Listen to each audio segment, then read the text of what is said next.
Paz do Senhor, irmãos. Hoje nós estamos dando início à maratona dos seminaristas. Então poderão participar dessa maratona não somente os seminaristas que já se formaram e hoje são professores do nosso seminário, mas bem como aqueles que estão estudando, né? Poderão também participar dessa maratona. E para nós como igreja é um prazer muito grande, né, darmos essa oportunidade para esses irmãos, para essas irmãs estarem pregando, estarem ensinando aqui na nossa igreja. E hoje o David, como ex-seminarista e atual professor do nosso seminário, tem esse privilégio e essa responsabilidade de estar trazendo a palavra do Senhor aos nossos corações. Para tanto, eu peço que vocês se coloquem em pé, por gentileza. Nós vamos orar por ele, abençoando juntamente com ele a sua casa, o seu ministério, a sua família, né, o seu trabalho, e que ele possa ser boca de Deus essa manhã para cada um de nós. Pai, nós te louvamos pela oportunidade que o Senhor nos concede de nos reunir na tua casa, para juntos louvarmos, bendizermos o teu santo e maravilhoso nome. Também estamos aqui, Senhor Deus, porque nós temos fome e sede da tua palavra. E Senhor, aprove o teu Espírito Santo nesta manhã, que o teu servo fosse o porta-voz dessa poderosa palavra que o Senhor tem para cada um de nós. Por isso eu te peço, Senhor, cubra-o com o sangue de Jesus, que ele seja a ferramenta maleável, flexível nas tuas mãos, para nos transmitir tudo aquilo que está no teu coração. E Pai, nós queremos mais uma vez declarar o teu reino, nós o abençoamos, e assim oramos gratos, pois oramos no nome de Jesus, amém e amém. Glória a Deus. Toma o seu lugar. Deus te abençoe, David.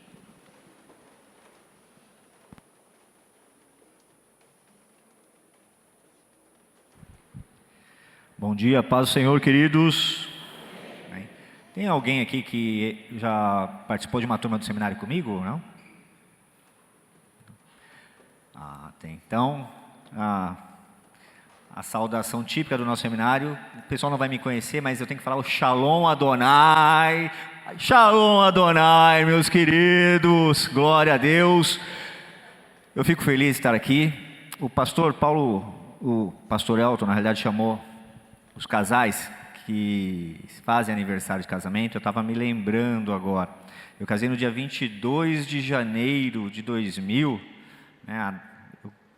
Eu e a Daila nos casamos, e a primeira pregação que a igreja me deu oportunidade foi no dia 30 de janeiro, então até o mês de janeiro é um mês muito feliz na minha vida, certamente. Para quem não me conhece, eu sou o David, eu sou membro da igreja desde os meus 16 anos, sou casado com a Daila, sou pai do Davi, está lá em cima, a Camila não está porque ela está viajando pela escola, sou filho da irmã Maria, cunhado do William, da Larissa, sou filho por adoção do irmão Temístocles, né? Desde quando eu cheguei com 16 anos aqui, imagina um adolescente que dava trabalho, o irmão Temístocles lá com paciência, lá me disciplinando, né? Discipulando, mas disciplinando também em muitas ocasiões. E é muito feliz, eu fico feliz de estar aqui hoje, ver a irmã Terezinha, os meus irmãos que caminharam comigo nos Samaritanos, e fico feliz por poder trazer a palavra do Senhor mais uma vez. E não sei se já orientaram, nesses cultos de manhã, os seminaristas vão trazer a palavra, e a ideia é que cada seminarista traga ali um recado da parte de Deus, refletindo com a reflexão a respeito do Sermão do Monte, que está lá no livro do Evangelho segundo o apóstolo Mateus, capítulo 5, 6 e 7. Na realidade é um texto muito importante da Bíblia, né? Vai falar das bem-aventuranças, fala de como o cristão deve exercer o seu juízo de valor, e é certamente um dos textos mais importantes da Bíblia, porque Cristo falou ali, sobre este fundamento aqui, eu vou transformar toda a lei, toda a tradição que Israel estava acostumado, estava lá confortável, vivendo aquela lei que era fácil. Eu vou no templo, ofereço lá o meu cordeirinho ou a pombinha, esse é o meu compromisso com Deus. Eu saio de lá e continuo vivendo uma vida dissoluta, e aí Jesus vem e aperfeiçoa a lei, e é sobre isso que nós vamos estudar hoje. Amém? Então vamos lá, abram suas Bíblias, por favor, no Evangelho segundo Mateus, no capítulo 5. Eu vou ler o verso 13, 14, 15 e 16.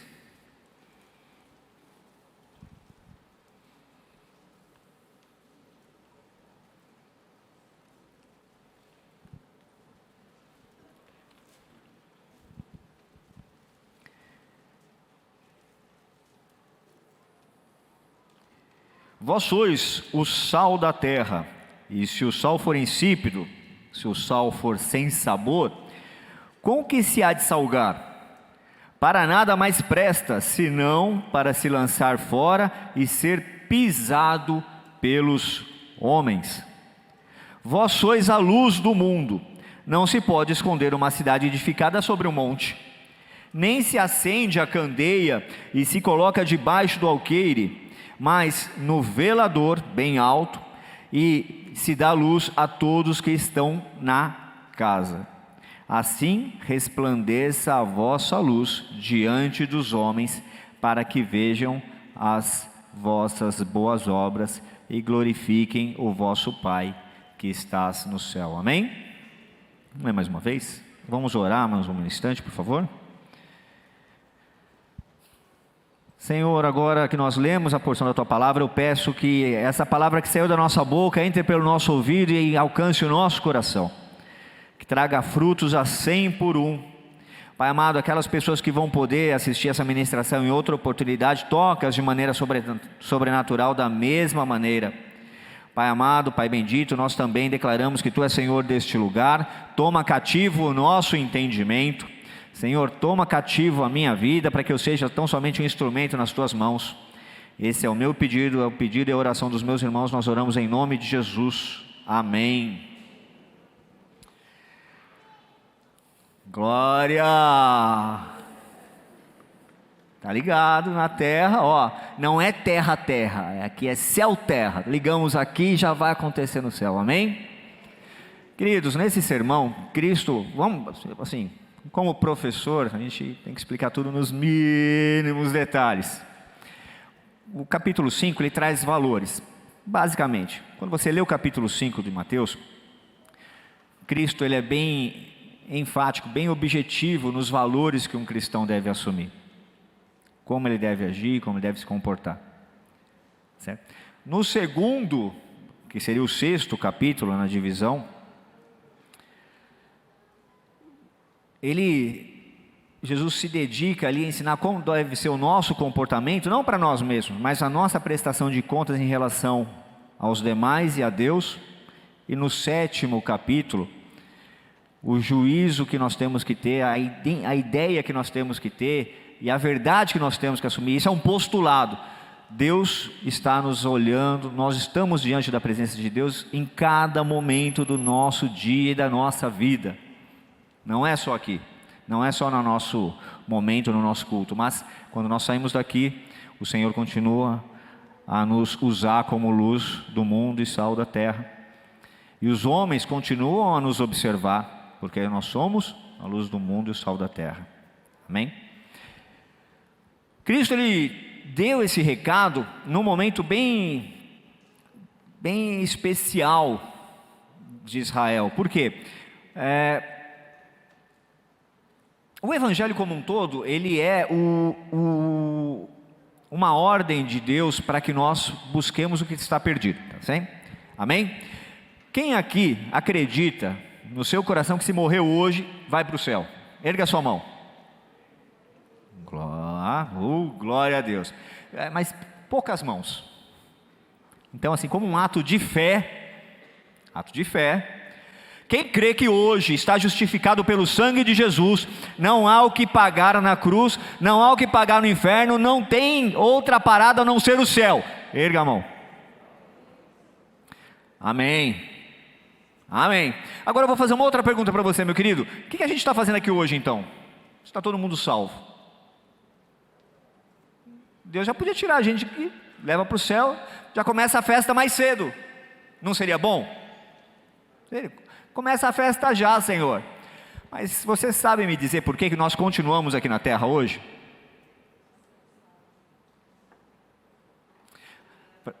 Para alcançar aquele que está perdido.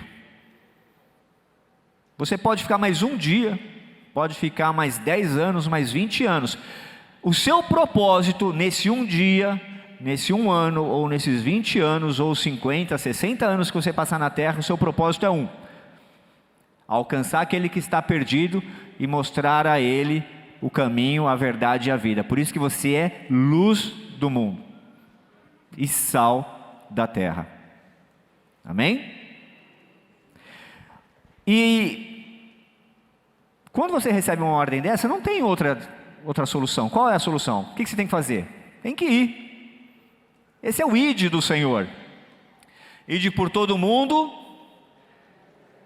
pregai o evangelho, as boas novas. O evangelho, ele é perfeito. Algumas pessoas acham, é antigo, foi dado há 2000 anos atrás. Não, o evangelho, meus irmãos, ele é perfeito. Mas tem tanto defeito na igreja. Claro, a igreja é feita de pessoas, assim como eu, extremamente falho, certo? Então, o evangelho é a boa nova que vem do céu. A boa nova, ela é perfeita. Ela é perfeita, ela não precisa ser atualizada, ela não precisa ser alterada. Ela veio para você para encontrar guarida no seu coração, para transformar o seu coração e para transformar o coração daqueles que estão ao seu redor. A nossa resposta ao evangelho muitas vezes aí é errada, mas isso vem de nós. É o que a gente chama de religião do latim religare. Nós estávamos desligados de Deus e queremos nos ligar a Ele.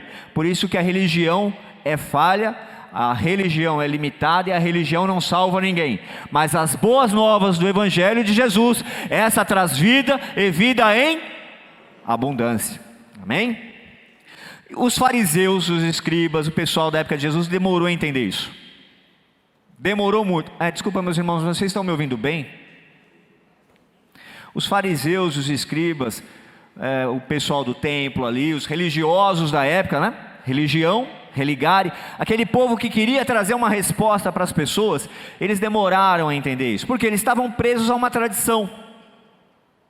Tá certo? Mais ou menos, quando você chega com uma coisa nova, e aí você vai falar para aquela pessoa, você está super animado, aí você vem com uma ideia nova, está super animado, e a pessoa que ouve a sua sugestão fala o quê?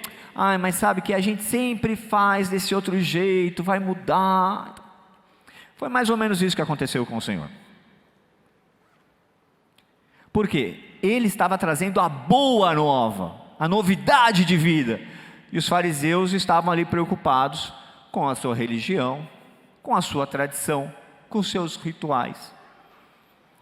E eles ficavam escandalizados, porque Cristo ia por toda a cidade. Lucas usa um verbo para se referir ao ministério de Jesus. Lucas fala que Jesus andou por diversas partes fazendo muitos milagres, mas quando você lê o original, Lucas fala assim, Jesus perambulou. Jesus ia para um canto, ia para o outro. Eu imagino os fariseus olhando Jesus e falando, o que esse cara quer, meu Deus? O que esse cara tem na cabeça? Desse modo eles não enxergavam que o relacionamento que eles levavam para o povo em relação a Deus já não existia mais. Deus nem estava mais naquelas práticas. E Cristo vem não para abolir a lei, mas para a aperfeiçoar.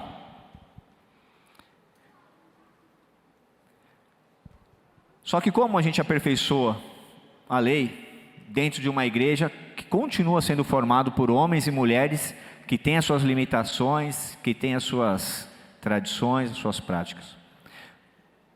Primeira coisa, queridos, a gente precisa aprender que quando você entra para a igreja, você continua com as suas mesmas limitações, com os seus mesmos hábitos.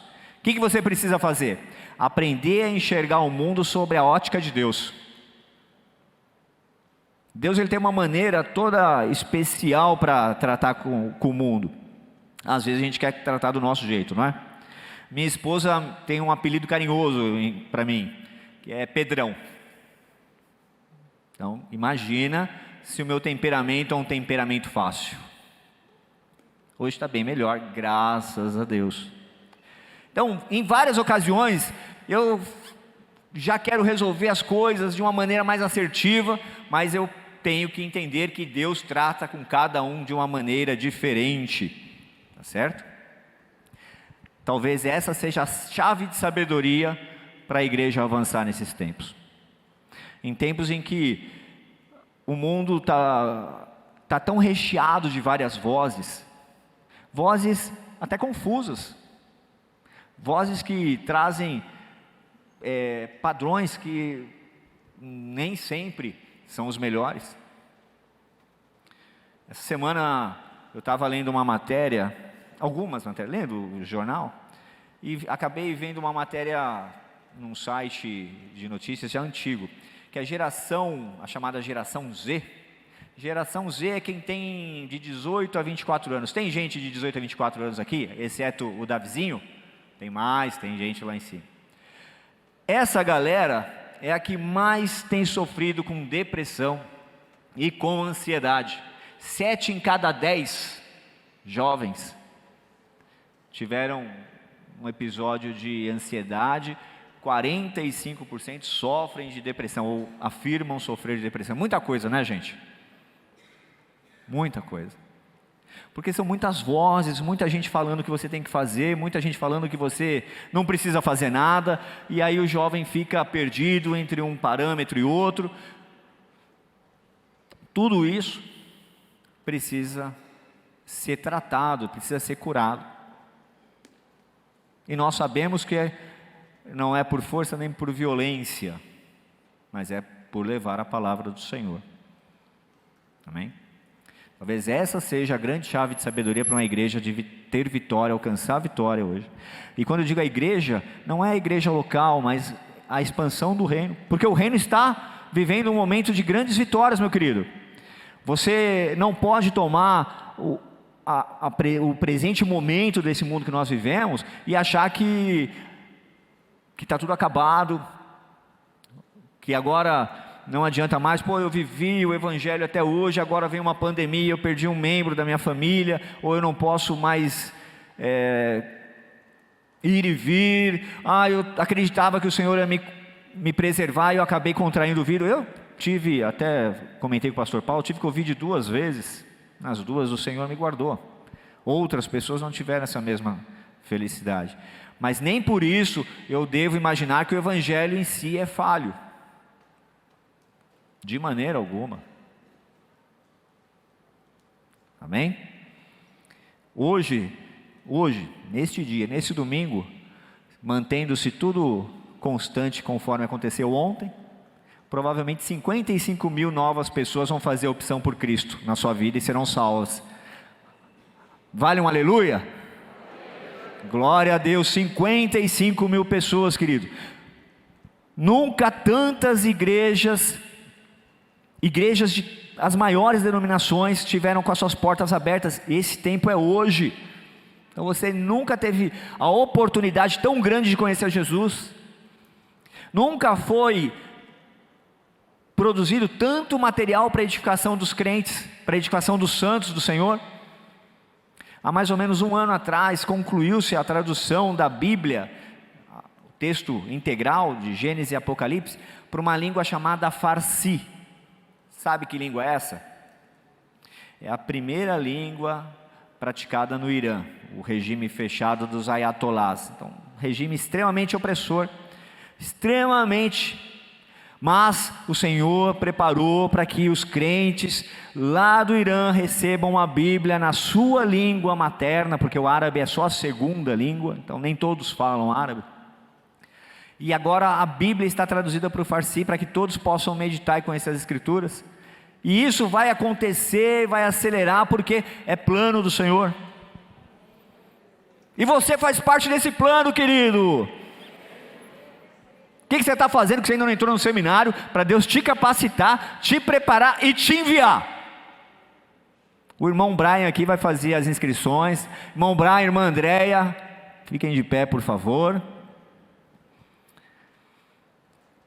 Eles são os diretores do nosso seminário. Por favor, procure-os. Ah, David, mas eu não quero ser pastor. Não. É um momento importante de aprendizado, de crescimento. Participe. Vai ser bênção. Eu vou ficar muito feliz de te ver lá. Voltando ao Sermão do Monte.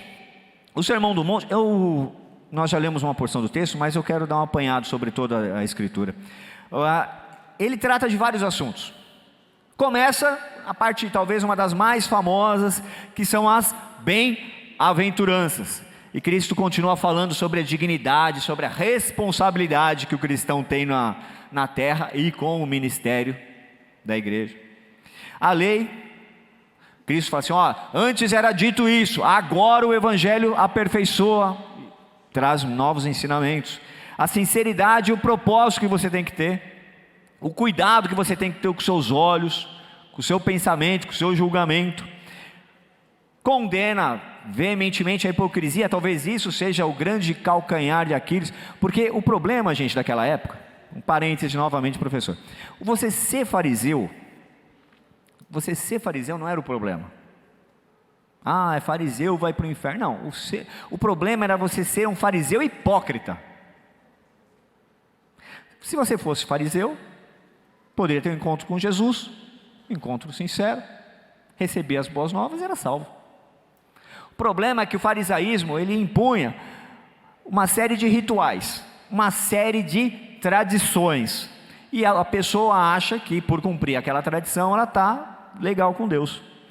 Mais ou menos com o crente que acorda no domingo e vem no culto. Eu vou no culto para receber a bênção. Querido, você já é uma bênção. Você vem aqui só para alegrar a minha vida. Quando você vem aqui, eu te encontro, você me encontra, a gente, corpo, celebramos ao Pai em um culto, tá bem? Você não vem aqui no culto para ser, não é a bateria do celular que você recarrega no culto, mas se você tem esse momento para conviver, para receber a palavra, amém. Agora imagina, você vem, recebe o culto, recebe a palavra, ministra o culto, participa dele, e aí volta para a semana, e aí você começa a viver uma vida toda desregrada e dissoluta.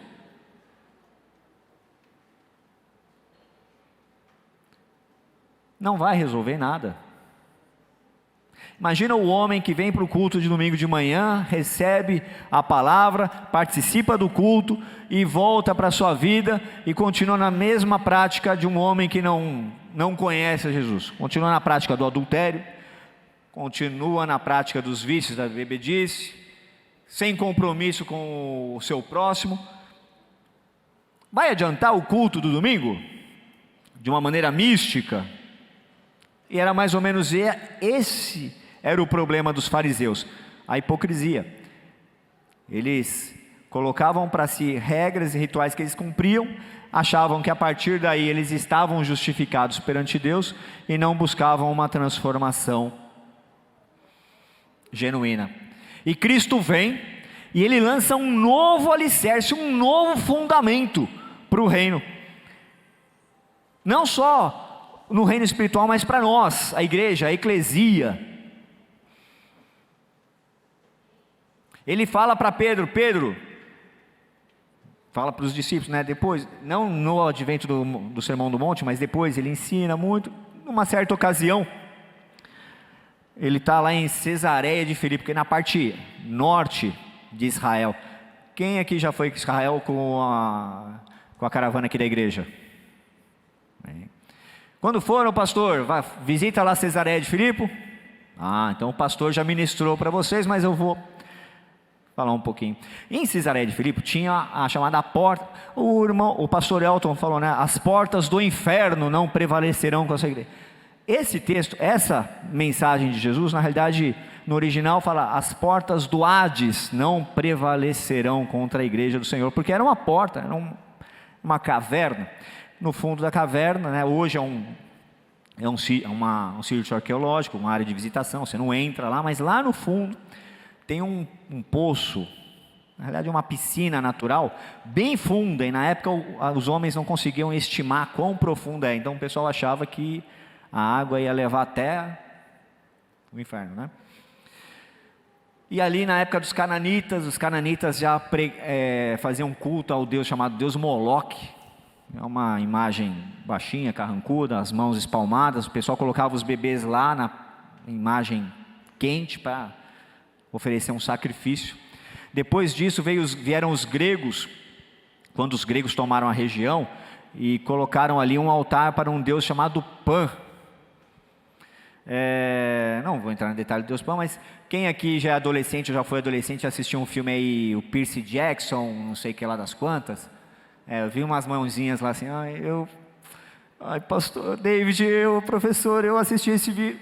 Lá tem o herói do filme, o Percy Jackson, e tem um rapazinho lá que ele tem umas pernas de carneiro. Faz menção, essa divindade, esse rapazinho, ele é um sátiro. Sátiro é um outro nome para essa divindade pagã Pan. Até, eu estou falando de um filme de adolescentes, não edifica em nada. Eu vou falar menção a um outro filme, As Crônicas de Nárnia. As Crônicas de Nárnia é um filme que até certo ponto a literatura é edificante. O homem que escreveu aquele livro era um cristão, uma maneira lúdica de apresentar Jesus Cristo a outras pessoas. É uma estratégia muito válida. Peço que Deus também dê estratégia assim para você. Mas lá nas Crônicas de Nárnia tem também um menininho, né, um homem, chifrinho, cabeça de bode. Então aquele elemento é o elemento grego do deus Pan. E no filme o bichinho lá é derrotado, tem que vir o leão Aslan e salvar todo mundo. Aslan é uma referência a Jesus. E essa divindade também sacrificavam crianças naquele lugar, e depois vem César, faz um altar. Então, daí inclusive desse Pan que vem a palavra pânico, porque as mães choravam, as crianças choravam quando eram jogadas lá da gruta. Então, tudo isso recheado na nossa cultura e estragando a nossa vida, olha só que coisa. Mas Cristo leva os apóstolos até a porta desse Hades, até lá, e lá tem a chamada confissão de Pedro.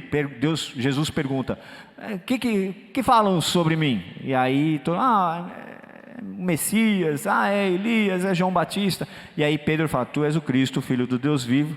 E Jesus fala, Pedro, sobre esta pedra, essa revelação, esses fundamentos, eu edificarei a minha eclesia. É só uma das duas únicas vezes em que Jesus fala a palavra igreja no Evangelho. Sobre esta verdade eu vou edificar a minha igreja, certo? Cristo já tinha falado lá no Sermão do Monte como a gente deveria se comportar. E quando Pedro revela Jesus Cristo, Pedro é inspirado pelo Espírito Santo e Jesus aproveita o gancho e fala assim, olha Pedro, sabe tudo aquilo que eu estou te ensinando? Tudo aquilo que eu te ensinei até agora, é isso que você precisa levar adiante. É sobre isso que eu quero instituir o meu reino. O meu reino não vai ser estrutura, não vai ser mais o templo, não vai ser mais um monte, não vai ser mais uma caverna, como era em Cesareia de Filipe. Mas agora, o nosso reino, o reino que o Senhor Jesus nos entregou, é um reino com o propósito de alcançar pessoas. Por isso que a resposta, a pergunta que eu te fiz no começo da ministração, é por que nós ainda estamos aqui? Nós estamos aqui para alcançar pessoas, nós estamos aqui para alcançar vidas. Você pode fazer tudo o mais no céu, tudo o mais no céu. No céu, quando nós estivermos lá, nós vamos poder continuar esse momento de adoração. A adoração no céu vai continuar, queridos. Amém? Você vai poder adorar no céu. A nossa comunhão enquanto corpo vai continuar no céu também. Discipulado, nós vamos aprender do próprio Mestre, do próprio Cristo, Ele vai continuar nos ensinando. Nós não vamos chegar lá e já entender tudo, nós vamos continuar. Até o serviço. Quem aqui acha que no céu não vai ter serviço? Vai, né? Até o serviço. Imagina o seguinte, vai ter banquete, não vai? Senhor Jesus não disse que ia preparar um banquete para nós? Se vai ter banquete, vai ter alguém organizando lá. Se tiver, no primeiro banquete, queridos, se tiver churrasco, pode olhar na churrasqueira, eu vou estar lá. Se tiver hamburgada, vou estar lá também. Provavelmente eu vou estar sendo ajudado pela Daila, né? Mas eu vou estar lá. A única coisa que nós não conseguiremos fazer: missões, alcançar vidas. Isso a Escritura diz que nós não poderemos mais fazer, porque ninguém dirá, está escrito, ninguém dirá para o seu vizinho: vinde e conheça ao Senhor, porque todos me conhecerão. Agora eu te pergunto, e quem não conhecer a Jesus e não participar desse banquete, e sendo uma pessoa do seu convívio, você ficaria feliz? Não. Por isso, meu querido, o propósito da nossa vida hoje não pode ser outro a não ser alcançar essas vidas. Todo mais Deus vai nos capacitar, mas se você não tiver um interesse genuíno, um propósito genuíno, a nossa fé começa a adoecer, até que a gente vai se tornar os mesmos fariseus hipócritas. Porque nós vamos achar que simplesmente por participar de um culto está tudo bem, mas o nosso bairro começa a padecer, as famílias da nossa igreja começam a sofrer. Então, se existe um propósito para essas boas novas, é que as almas sejam alcançadas. Diga comigo: a minha fé tem um propósito. Queridos, eu não vou entrar num debate teológico aqui sobre graça, né? No seminário vocês têm uma matéria só para tratar disso. Mas Efésios 2:8, consegue projetar, por favor, querido? E depois Romanos 1:17, eu vou ler rapidinho para a gente não perder tempo. Dá para projetar?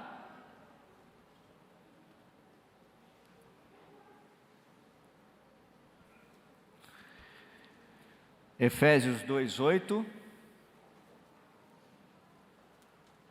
Porque pela graça sois salvos mediante a fé, e isso não vem de vós, é dom de Deus. O verso 9 dizendo, não de obras para que ninguém se glorie. E em Romanos 1:17 o texto é ainda mais didático. Romanos 1:17, visto que a justiça de Deus se revela no evangelho de fé em fé, como está escrito, o justo viverá pela fé. Querido, então você não precisa se preocupar com nada mais, a sua vida está guardada em Cristo.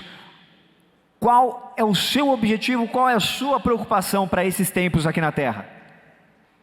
Como eu vou fazer para alcançar mais gente para esse amor maravilhoso? Sabe, a gente tem uma ilustração, nós como crentes, né? A flecha no aljava, não é? Filhos são como uma flecha na aljava do guerreiro. Flecha é uma arma poderosíssima, né? Já pensou? Na época em que não existia a pólvora, revólver, um guerreiro pegava a flecha, entesava no arco e disparava, e a flecha matava um inimigo à distância. Flecha era uma arma poderosíssima. Da mesma maneira, nós somos essa flecha. Você não é filho de Deus? Você é filho de Deus, sim ou não? Como diria o Edir Macedo, sim ou não? Eu me converti na Universal do Reino de Deus, então eu me lembro um pouquinho do bispo. Olha que interessante, você é uma flecha, você é filho de Deus, filhos são como uma flecha, então você é uma flecha. A flecha ela é imparável, queridos, imparável. Hoje você está sendo imparável para o reino de Deus? Amém? Glória a Deus. Você entende que a nossa fé, ela não pode ser uma fé, eu estou aqui, estou na igreja, eu estou são, estou salvo e estou satisfeito. A palavra satisfação, ela tem que ser uma satisfação que te move a levar isso para outras pessoas. Você não pode ficar feliz porque só você está salvo. Você deve estar feliz também porque você e sua casa servem ao Senhor. Mas a sua fé precisa ser uma fé que te move. A nossa fé é uma fé apostólica. E quando eu digo apostólico, não quero dizer a igreja que coloca apostólico só no nome. Mas eu vou explicar, eu não sei se alguns conhecem a origem da palavra apóstolo. Quem aqui conhece a origem da palavra apóstolo? Os apóstolos, a palavra apóstolo não foi uma palavra inventada no contexto cristão, sabia? Não foi uma palavra inventada no contexto cristão. Os apóstolos, são aqueles que Jesus enviou, mas antes de Jesus usar a figura do apostolado, os apóstolos já existiam. Começou lá na Fenícia, depois na Grécia, por último Roma. Quando Roma conquistava outro território, conquistava a Galícia, conquistava o norte do Egito, à medida que eles foram avançando e conquistando, o que o imperador romano fazia? Ele nomeava uma turma, um time, que ia visitar a região conquistada e transformar culturalmente aquela região. Então, era natural, assim, a última grande conquista de Roma antes da época de Jesus foi a região da Galícia. Então o que eles faziam? A região dos celtas, tal. O que eles faziam? Separavam um bando de navios, enchia com médicos, professores, assim, lógico, soldados também, mas médicos, professores, engenheiros, uma turma responsável por levar o estilo de vida de Roma para aquela região.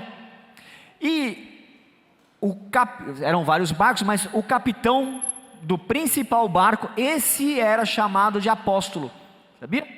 Então, o apóstolo de Roma era aquele capitão encarregado de levar Roma até a região conquistada, e ali trazer os ensinamentos, os hábitos, os costumes.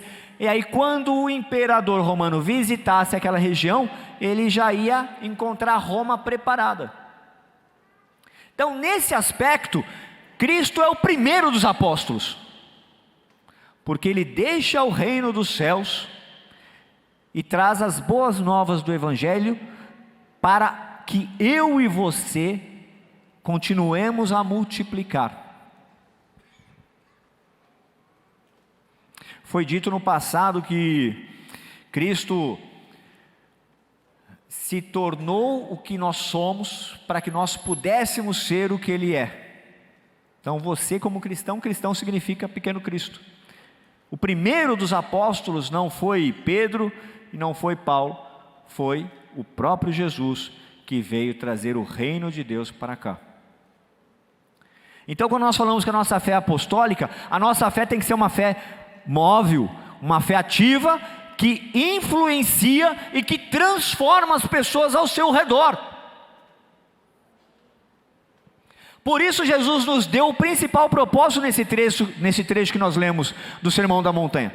Vós sois a luz do mundo, e vós sois o sal da terra, para que você traga o reino de Deus para o teu bairro, para que você traga o reino de Deus para a tua empresa, para que você traga o reino de Deus para a tua escola,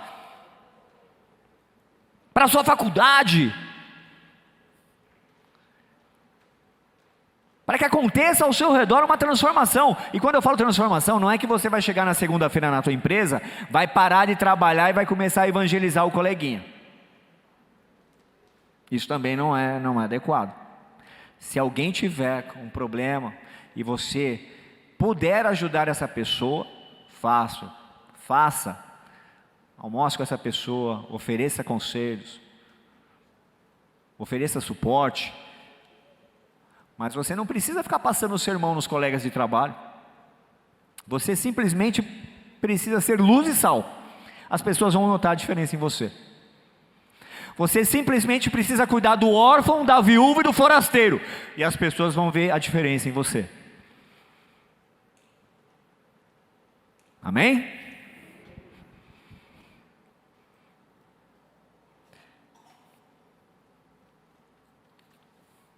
A obra missionária, meus queridos, tem um compromisso importante também. Até agora eu falei de vitória, conquista, levar o reino. Mas talvez você fale assim: David, eu tenho o meu ministério está aqui, eu exerço ele há 20 anos. Eu quero dizer, querido, força. Porque Cristo passou 3 anos para ensinar 12 pessoas, algumas mais. Mas Ele ensinou uma dedicação exclusiva, fez milagres. E nós precisamos levar isso adiante, porque não foram só aqueles 3 anos do Senhor aqui na terra, mas os 2000 anos desde então que vão transformar esse mundo. Mas uma coisa é importante, e é uma verdade: a obra do Senhor ela tem que ser feita com excelência. Quando você sair daqui hoje e for para a tua casa, e amanhã para o teu trabalho, para a faculdade, para a escola, conviver com seus colegas, você tem que pensar o seguinte: mesmo ali, a sua vida tem que ser uma carta aberta que os homens podem ler. Mas isso também tem que ser intencional. Por que isso é importante destacar? Porque em algumas circunstâncias a gente imagina que eu vou continuar vivendo a minha vida, vou seguir minha rotina, vou para a igreja, vou ler a Bíblia, e as pessoas ao meu lado simplesmente vão se transformar meio que por osmose. As pessoas vão ficar pertinho de mim, vão ver que eu sou diferente e vão querer me copiar. Isso quase nunca funciona.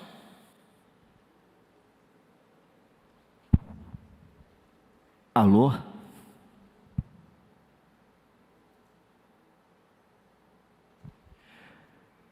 Queridos, a nossa fé e a nossa obra ela tem que ser intencional. O avanço do reino do Senhor ele tem que ser intencional. Nós precisamos e desejamos que o reino do Senhor cresça. Ele fez isso. Por isso que ele não ficava parado. Ele não ficava convivendo só com os 12 apóstolos. Ele não ficou só em Cafarnaum. Mas ele de Cafarnaum, ele subia para Cesareia, depois ele descia de volta para Cafarnaum, atravessava o mar da Galileia e rodava toda aquela região. Por quê? Ele queria influenciar o máximo de pessoas possível.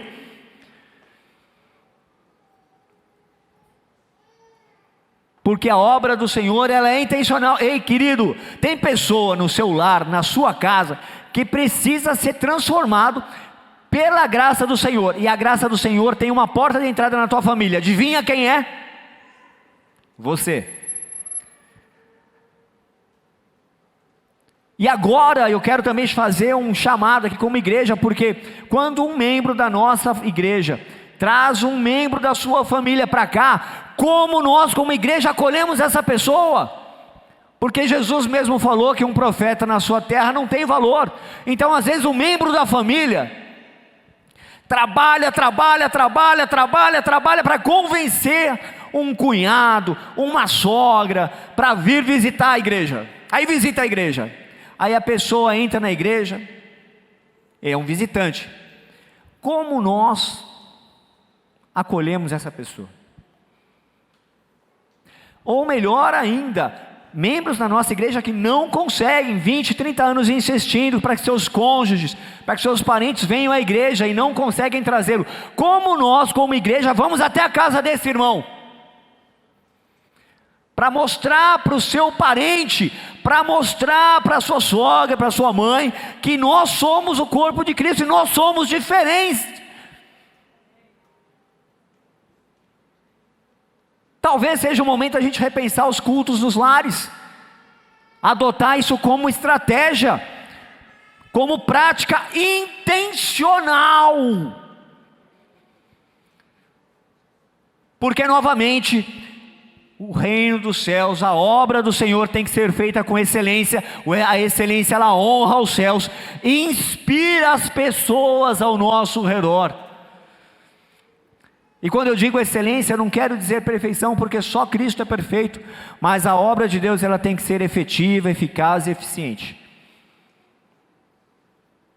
Culto nos lares, meu querido, não deve ser só um ajuntamento com quem você gosta, para você fazer um momento de oração, aí recebe a visita do Espírito. Quem é mais pentecostal, né? Repleplé. Ou quem é do mover da adoração, vai ter lá um momento de louvor, enche o coração.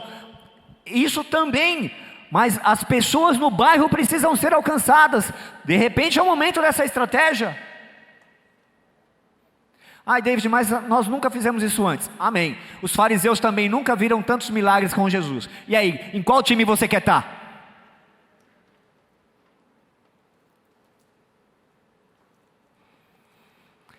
Eu confesso a vocês que eu quero muito continuar membro da Igreja Batista da Lapa. Ninguém vai fazer uma ata da Assembleia para minha exclusão não, né? Pelo amor de Deus. Vocês precisam me amar, gente. Mas é importante.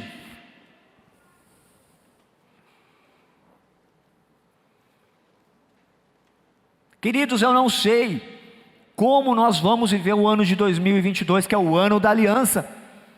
Eu não sei como será. Mas eu sei que a minha oração é para que Deus traga estratégias dos céus, para que nos transforme, para que nos envie transformados, para alcançar almas que serão transformadas também. É fato que nós estamos vivendo o tempo da igreja do Senhor. As maiores denominações estão nos nossos dias. Como eu falei, 55 mil pessoas fazem a opção por Jesus a cada dia. A Bíblia está sendo traduzida em várias línguas, e eu quero fazer parte desse mover, eu quero fazer parte dessa transformação, e acredito que você também, em nome de Jesus.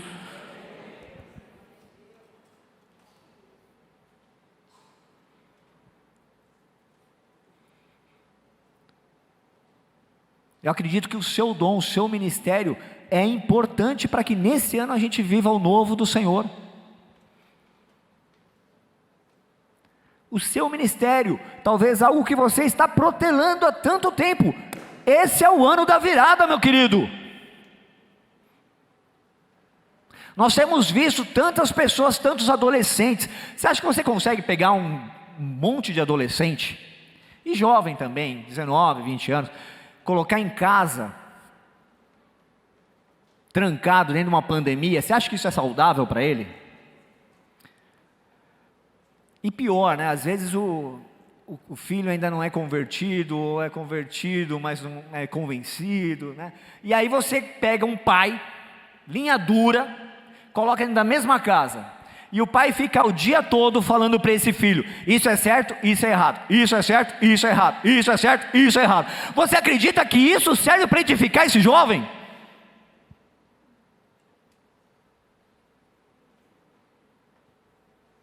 Não, o jovem ele tem aquela visão de que eu vou transformar o mundo, eu vou ganhar o Brasil para Jesus. E aí você pega esse jovem e tranca dentro de um quarto, dentro de uma casa com uma pandemia. Você acha isso saudável?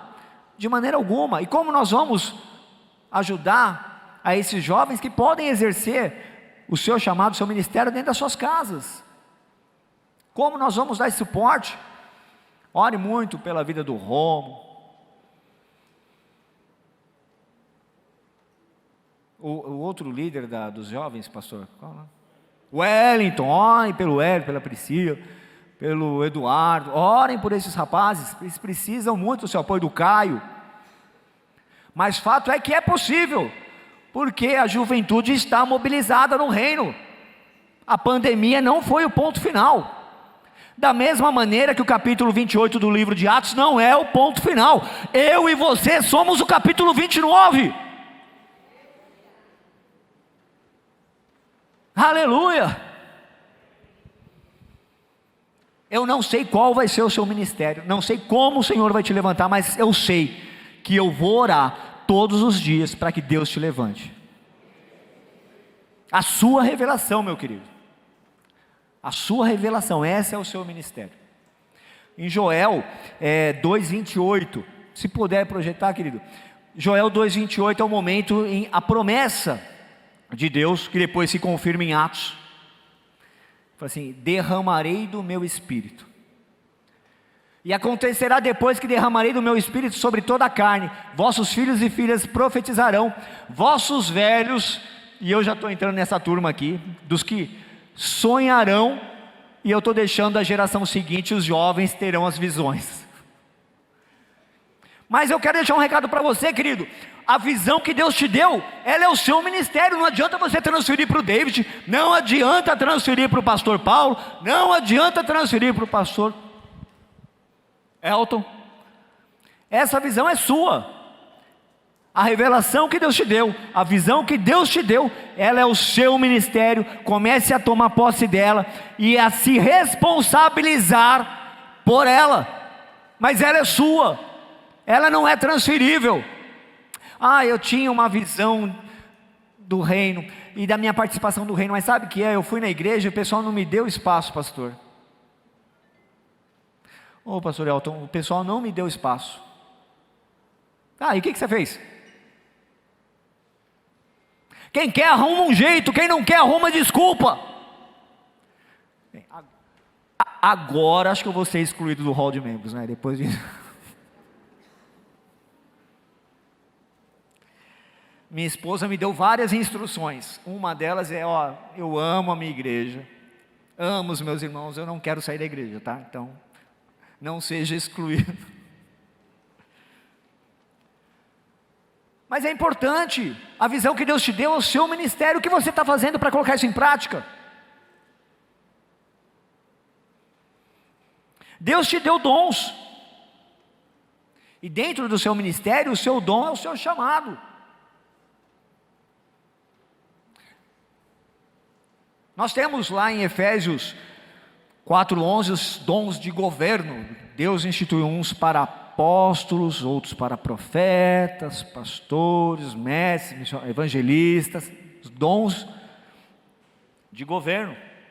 E lá em Coríntios nós temos os dons de serviço. Você pode não ser um pastor, mas você tem o dom de edificar a vida das pessoas, seja através da oração, seja através da intercessão, da cura, da oração. Quanto tempo você tem se dedicado a isso, meu querido? Talvez você esteja preso à dor, porque todos nós temos as nossas dores, sejam dores de crescimento, seja um luto que nós ainda não elaboramos, mas fato é que essa sua dor, se você for sincero com o Senhor e consigo mesmo, ela será a sua especialidade. Porque doeu em você, você sabe que dói no próximo, sabe que dói no seu irmão. Talvez você venha numa igreja e não foi bem acolhido. Eu acredito que você vai ser o melhor introdutor da nossa igreja, porque você sabe a diferença que um abraço caloroso, não hoje, né, mas em breve nós vamos poder nos abraçar novamente. Mas você sabe como o abraço faz toda a diferença. O carinho, o bom dia, o boa noite, um sorriso sincero, como isso faz diferença. David, mas eu não gosto, eu gosto de entrar na igreja, não falar com ninguém, receber a palavra e ir embora. Amém, glória a Deus. Então você vai ser um excelente estudioso, você pode participar do audiovisual, você pode trabalhar na edição, no design, você pode, queridos, eu não sei qual é o seu dom, mas ele é o seu chamado, e se você sente falta disso na igreja, se isso gera uma dor na sua vida, essa vai ser a sua especialidade. E por último, para encerrar, fato é que a sua semente vai determinar a sua colheita. Não é a minha semente, não é a semente do pastor, não é a semente da pastora, não é a semente do irmão que estava ao seu lado, que não te deu a paz do Senhor. Essas sementes determinarão outras colheitas, mas a sua semente vai determinar a sua colheita. E eu te pergunto, o que você espera colher em 2022?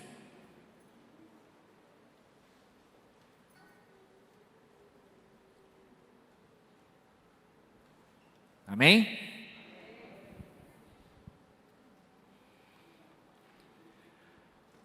Queridos, o tempo está chegando. Há 2000 anos atrás, o Senhor Jesus disse: ó, os campos estão brancos. A palavra de Deus diz que a criação, ela anseia com expectativa a manifestação dos filhos de Deus. As pessoas estão carentes, estão sedentas, estão esperando acolhimento de alguma maneira.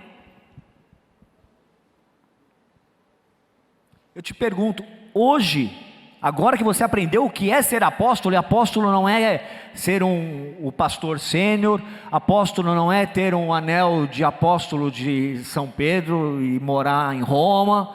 Apóstolo é saber que eu preciso implantar o reino de Deus fora da igreja, porque na igreja, a igreja é corpo, né, gente? Aqui a gente celebra, aqui a gente tá, o céu, a gente traz o céu à terra, mas você precisa levar o reino de Deus para fora dessas portas. Como você fará?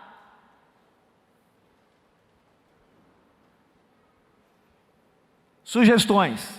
Primeiro, já manda um e-mail para o Brian, para o André, e fala assim: ó, vou participar do seminário, porque eu preciso aprender mais, Deus precisa me dar estratégia, então faz o seminário. Primeira dica.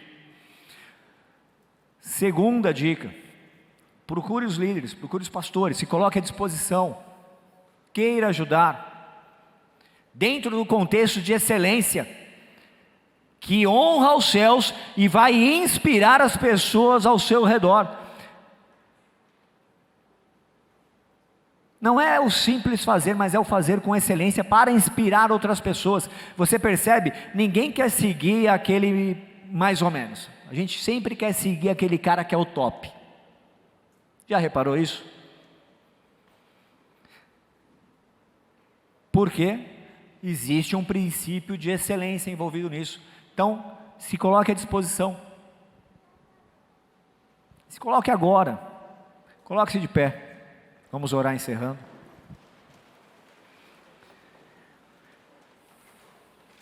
Eu vou orar pelo encerramento do culto, mas eu vou tomar liberdade também de orar pelo ID de cada um de nós.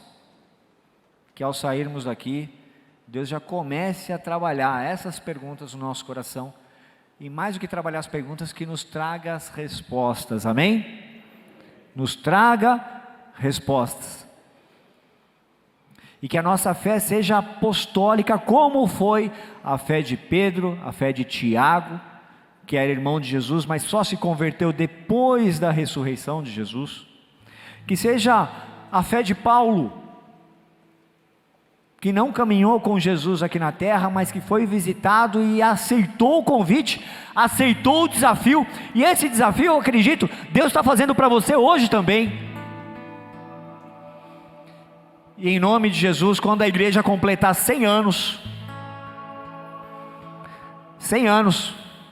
nós vamos viver a porção dobrada aqui, amém? A porção dobrada nos céus, vivendo uma fé apostólica que vai e busca o perdido, uma fé real, que traz frutos, que traz resultado,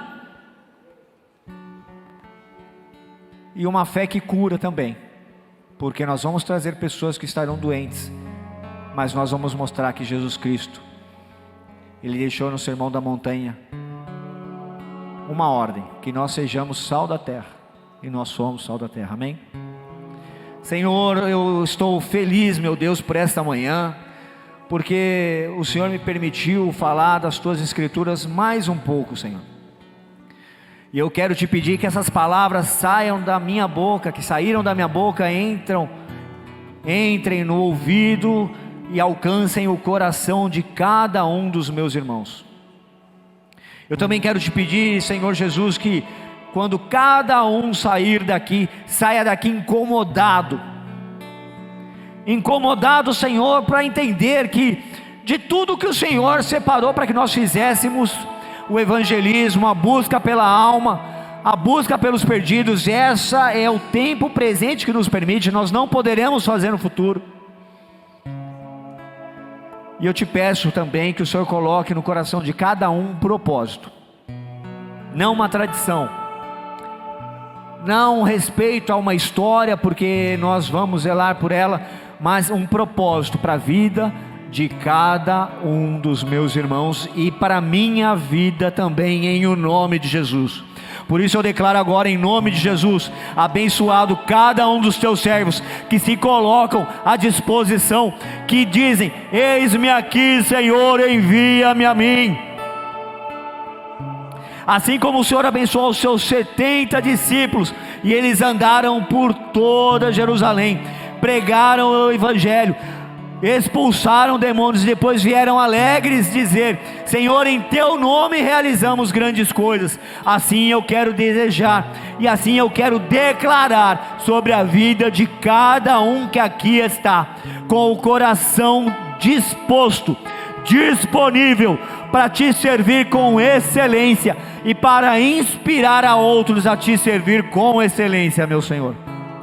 Pai amado, Pai bendito, eu oro grato, porque mais uma vez estamos declarando e trazendo à existência: os portões do inferno não prevalecerão contra a tua igreja, e as almas dos adormecidos no Hades não serão abandonadas, mas nós traremos a vida àquele que está abandonado espiritualmente, para que no teu reino, a expansão do teu reino não tenha mais fim, em nome de Jesus. E agora, Senhor, eu quero orar grato e despedindo aos meus irmãos, para que cada um na sua casa seja um pequeno Cristo, para que cada casa seja uma célula da tua eclesia, uma célula do teu corpo, e para que nós possamos ter uma tarde na sua presença e retornar para o culto à noite. E a partir do dia de amanhã, no nosso trabalho, com os nossos amigos, e depois na oportunidade, na nossa empresa, na faculdade, no colégio, nós possamos refletir a sua luz, possamos exalar o bom perfume do Evangelho, em nome de Jesus. Amém e amém. Amém, meus queridos.